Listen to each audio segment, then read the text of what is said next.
Metal Bent Chronicles where metal lives. Okay, so we're gonna do a video right now, obviously based on one of my favorite genres of metal, thrash metal. And okay, so the other day, on Sunday to be exact, I was a guest over on Gas Mask Hand Grenades, and well, the topic of the video was 10 thrash metal albums we would take with us to a deserted island. Well, I'm going to do something a little different. I did pick out 10 thrash metal albums, notably ones I did not mention in the video, but mine's going to be a little different. Mine are 10 underrated thrash metal albums. So yes, here we go. I know I've shown a few of these in past videos probably, but here we go. So we got the fourth studio album by German thrashaholics, Tankard, with their fourth studio album, The Meaning of Life, which came out in 1990. I picked this one. This is actually probably my favorite of the Tankard albums. For me, I think the songs stick out the most on this album. I mean, there's a lot of great riffing on this record.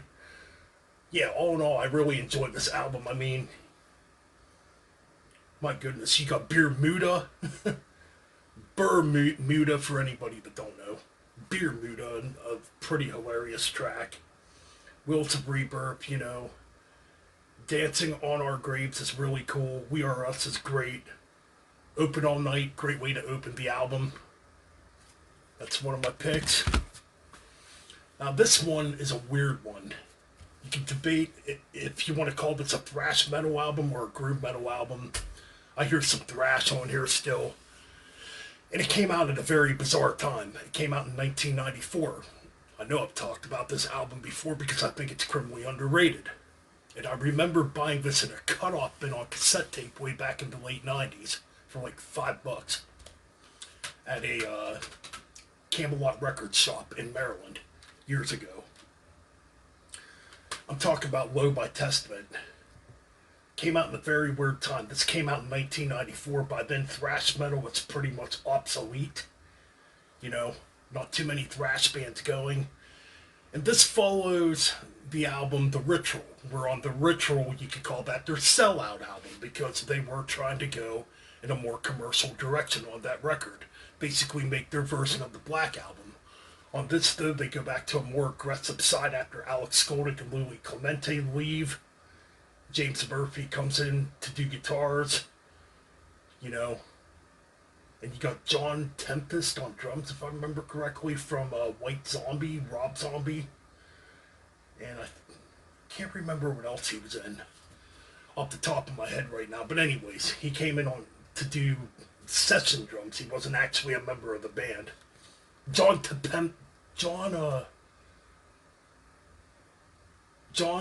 Tempesta, I think his name was actually.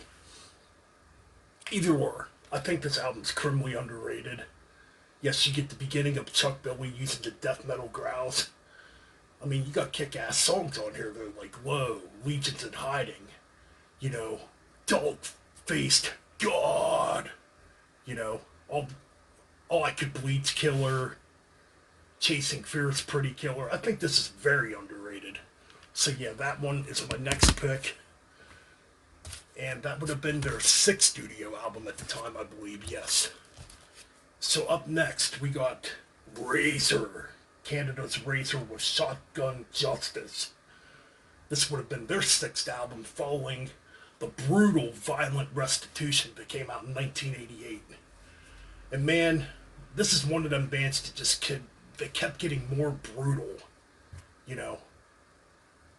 And yeah, you could basically say Razor loves playing fast because this album's fast the whole freaking way through, man. It don't let up at all. But yeah, it's a pretty good album in my opinion, Pretty angry album too. United by hatred, violence, condoned. You got electric torture, stabbing in the back, or stabbed in the back, excuse me there. American Luck, yeah, really brutal album. just as brutal as Violent Restitution, you know. So yeah, that came out in 1990. Okay, this band nobody's ever heard of. Maybe 5 people out there have heard of this band. This is a local band from my area. And this one came out in 1980 or 1998, excuse me. And these guys are going to be opening up for Metal Church here at the end of the month, here in June in my area. I'm talking about Fatal Aggression with Organized Confusion. Really good stuff in my opinion. I believe you can get these on. I believe you can still get this on their Bandcamp. But yeah, you got some good stuff on here like Eternal Life, you know, Citrus, 21st Century War Dance. Look to the Heavens, a little more slower, doomier track. You know, The Secret Face. I mean, if you like bands like Anthrax, Exodus, Sacred Reich, I believe you'd like Fatal Aggression. So yeah, really good stuff. Up next. Alright, so this would have been their debut album. A crossover one here. But we got the band Uncle Slam with their debut. So this one is a Dive Bomb Records re-release. Yeah, this is a cool album. Yeah, if you like crossover, you would definitely like this. Especially if you like bands like Suicidal Tendencies. What's the other band? Exhale or Extol? Something like that. Excel. If you like Excel, Suicidal Tendencies, you know, DRI, stuff like that, you would really enjoy this. Definitely has that sound to it. Really good stuff. The Ugly Dude's pretty hilarious. Judgment Day, Contaminated, you know. Weirdo Man, Executioner, really good stuff. So yeah, man, Uncle Slam.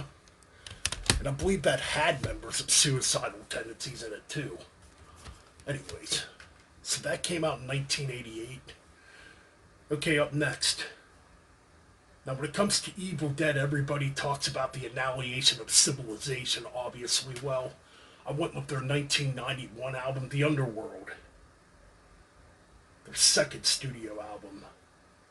This is a dang good thrash metal album, in my opinion. To me, Evil Dead don't disappoint, though.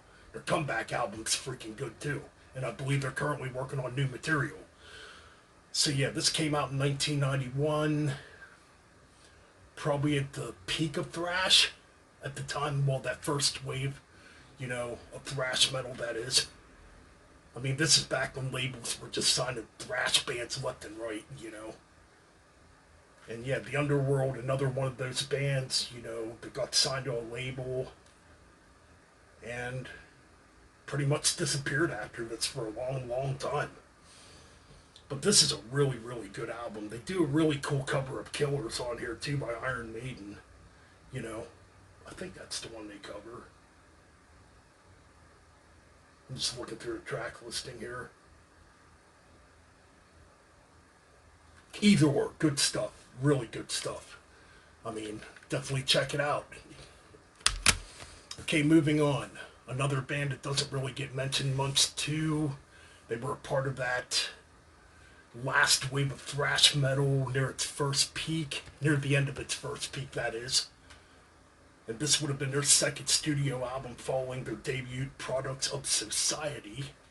I'm talking about Void Terra Firma by Defiant. Yeah, quintessentially this sounds a lot like Testament. That doesn't really bother me because I'm a huge Testament fan. You know, yeah, the vocals are very similar to Chuck Billy. I mean, the riffs are even very similar to Testament. All in all, this is still good stuff. And you know, I think I'm wrong on here because you know what? It was these guys that did a cover of Iron Maiden's Killers. Okay, so on this one, alright, okay. On this one, Evil Dead did a cover of the Scorpions. He's a woman, she's a man. On this one, that's right. So I kind of messed that up a little bit. To clear that up. Oh no, this is a damn good thrash album, like I said. The cover of Iron Maiden's Killers is absolutely killer. Welcome to Poverty. Welcome to Poverty, Your Last Resort is an absolutely killer track on here. Checkmate's absolutely killer. You know, just really good stuff on here, man. So moving on. This one came out in 1994 also. So yeah, we got some Accuser with Reflections. This is obviously a reissue on Brutal Planet Records. So this one goes a little bit more in the groove metal direction. You can hear a lot of Pantera on here, but this is still quite thrashy too. So it's not like a complete departure from the thrash. But yeah, all in all, I think these guys did groove metal really good too. So yeah, Germany's Accuser, the most underrated band from Germany in my opinion, and they still keep on putting out killer albums. So yeah, definitely check this out. A lot of killer tracks on here, like Into the Void. You know, no, it's not the Black Sabbath cover. It's actually an original track that they did. You know, how many bands have a track called Burn? Holy crap, I could list probably at least 10. Obviously Deep Purple, but they got a track on here called Burn. Reflections, you know, the Jack of All Trades. Cowboy on a String is really killer. So yeah, this is a damn good album. Okay, so that came out in 94. Basically, when thrash metal was basically non-existent, like I said earlier. Up next, we got the third studio album by Artillery, By Inheritance. One I really wanted to show on Sunday, but man, it's hard to pick, you know, when it comes to thrash metal. Either or, this is a really, really good album. A little more melodic. It's produced by Flemming Rasmussen, who produced those classic Metallica albums, Ride the Lightning, Puppets, Justice for All, obviously. And you can tell the production on here definitely has that Master of Puppets feel to it. Musically, it's more slowed down, like in that style, but man, it's such a good album. And they do a cover of Nazareth's Razzmatazz on here. Which, yeah, that was a common feature back then. Thrash metal bands love to do cover songs on an album for some reason. But all in all, there's some damn good tracks on here, like By Inheritance, you know. Very hard to read this track listing on here. Either or, you get the point. So definitely check out By Inheritance by Artillery if you've never heard it. Okay, the last one. I think this album's very underrated. Some people like it, some people don't. It also came out in 1990. Okay. So this would have been their third studio album too. I'm talking about Flotsam and Jetstam's When the Storm Comes Down. Yes, what a killer album this is. I think it's criminally underrated. I mean, Eric A.K.'s vocals are a bit off on this record, though, I will admit. I believe at the time he blew his voice out. That's why his vocals sound very odd on here. Musically, though, I don't really think this is a bad album, you know. I mean, you got tracks on here like 666, you know.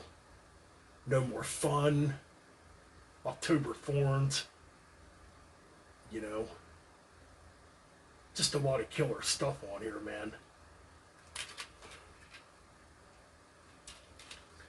Just trying to see if I can read the track listing a little better on the CD. Oh yeah, Suffer the Masses. That's the track I was looking for. Suffer the Masses is absolutely killer. Heavy, crushing, really cool stuff, yeah. So very underrated. And obviously produced by Alex Perielis, who was famous for producing a lot of those thrash metal albums back in the day. From S.O.D., M.O.D., Anthrax, you know, Nuclear Assault, and, you know, the list goes on, Testament, and, you know, either or. 10 underrated thrash metal albums for you guys. Like, comment, and subscribe, and keep it metal, and keep on banging those heads.